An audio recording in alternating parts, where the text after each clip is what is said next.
From John 1 we read, "In the beginning was the Word, and the Word was with God, and the Word was God. He was with God in the beginning. Through him all things were made.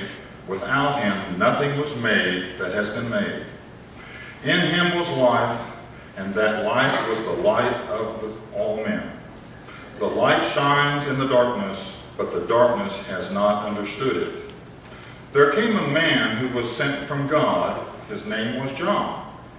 He came as a witness to testify concerning that light, so that through him all men might believe. He himself was not the light. He came only as a witness to the light. The true light that gives light to every man was coming into the world. He was in the world, and through the world was made through him. The world did not recognize him. He came to that which was his own, but his own did not receive him.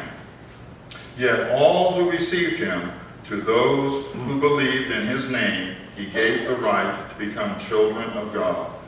Children born not of natural descent, nor of human decision, or a husband's will, but born of God. The Word became flesh and made his dwelling among us. We have seen his glory, the glory of the one and only, who came from the Father, full of grace and truth.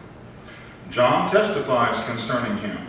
He cries out, saying, "This was he of whom I said, he who comes after me has surpassed me, because he was before me."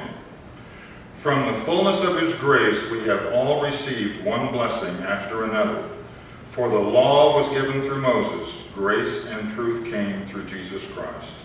No one has ever seen God, but God, the one and only, who is at the Father's side, has made him known.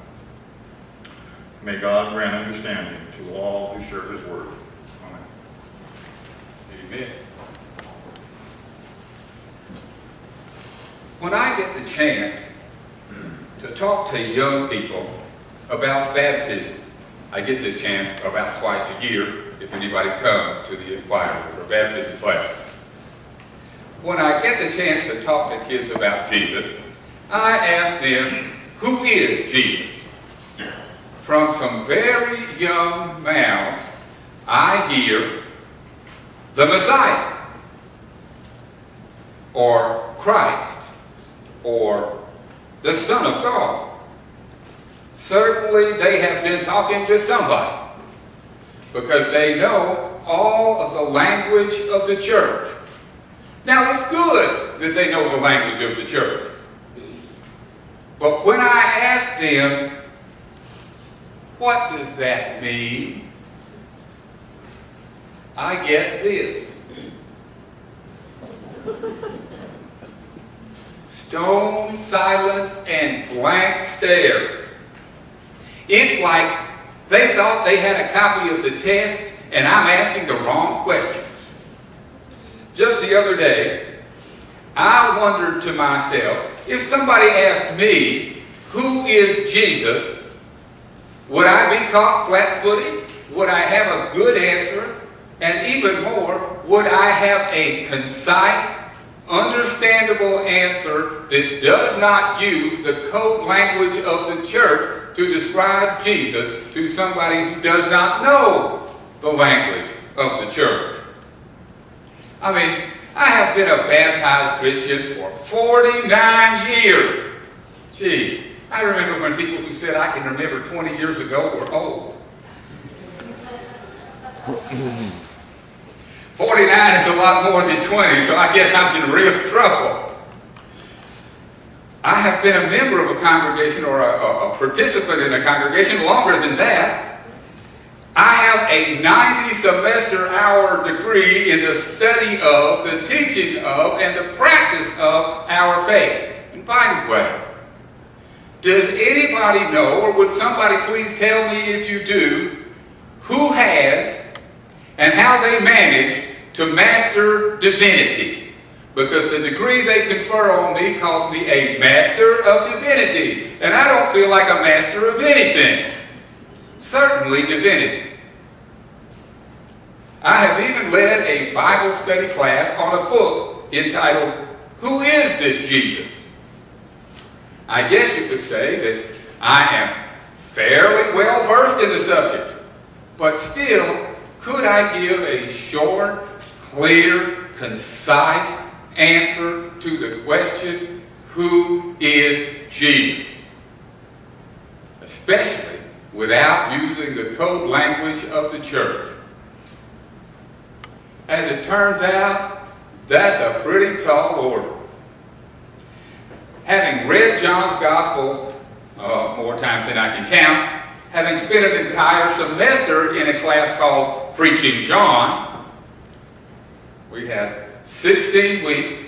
There were 25 of us. So whatever 16 times 25 is the number of sermons I heard just on John's Gospel in one 16-week period.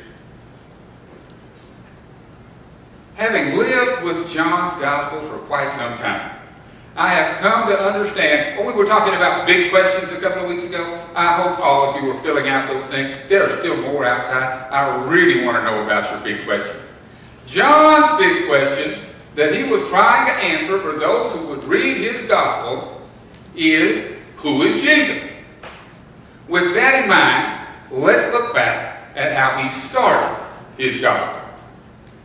He started out, in the beginning was the Word, and the Word was with God, and the Word was God.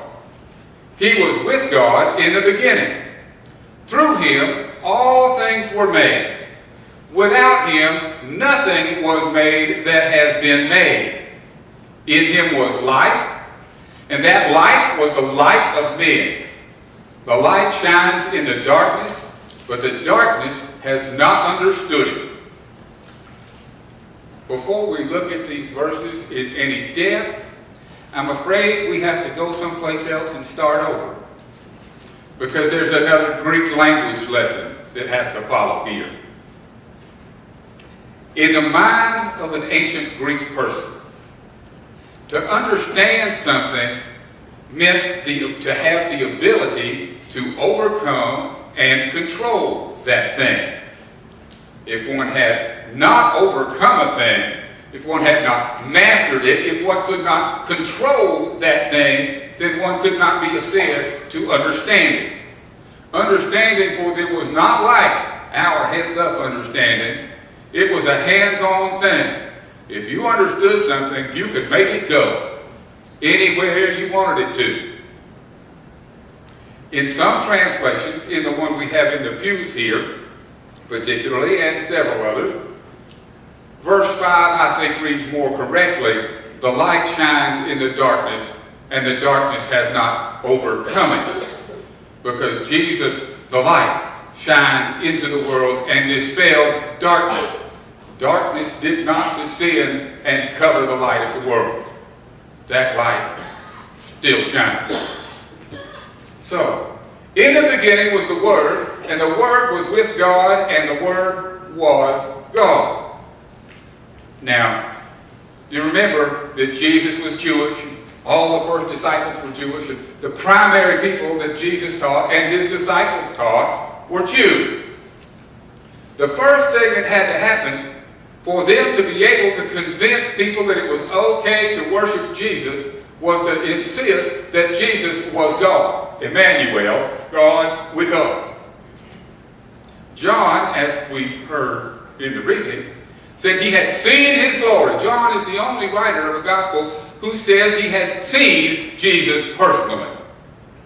The other three make no such claim, but John's gospel says that he had seen his glory.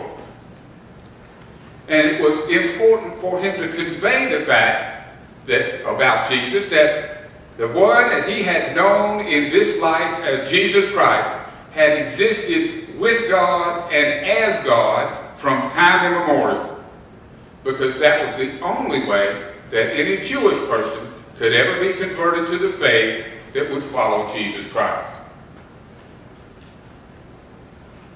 When John began his gospel with, in the beginning, does that sound like any other book you've read? In the beginning, I always think of John, you know.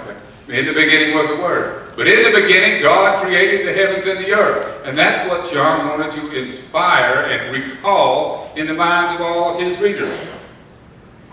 He recalled that when God created, what did God do? God spoke. God said, let there be light. Let there be a separation between the firmament and the waters above the earth and the waters below, and all that stuff. Every time God created, God spoke. And whenever God spoke, John says that word that God spoke was Jesus. When God created, Jesus was the creating force and power that drove the creation of the universe. In verse 10, John said, Jesus came into his own, to the world, the people that he created, and they did not receive him. When Jesus, not only did they not receive him, we didn't receive him, we did not welcome him, we did not even recognize him. When Jesus walked among us, by and large, we paid no attention to the fact that we could see God for the first time.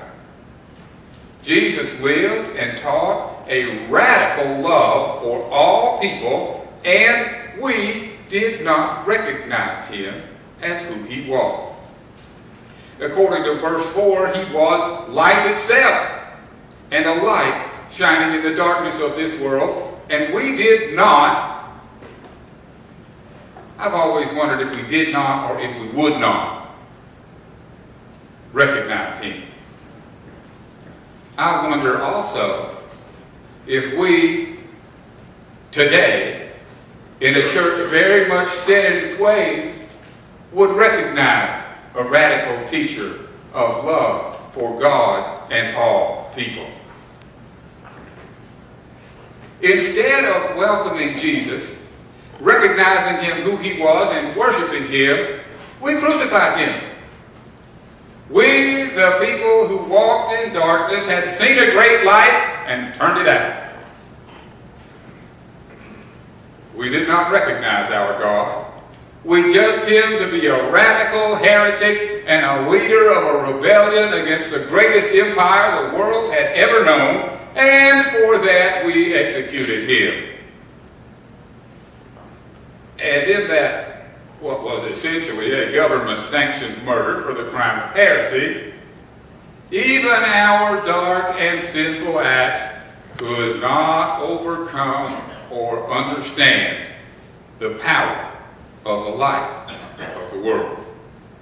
So, I obviously cannot give you a short and concise answer to the question, who is Jesus? Even with the English definition of understand, I will never understand him, or at least not fully. For all that there is to know and not know about Jesus, I know this. Jesus is the light, the love, and the origin of my life. He is above all, around all, and in all. Everything I have, everything I have had, everything I know, and all of that, I owe to him. And I try to live like it.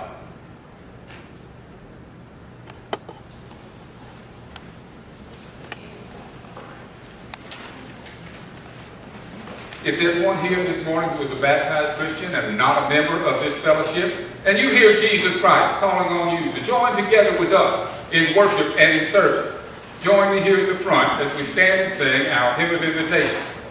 If there's one here this morning who is not a member of this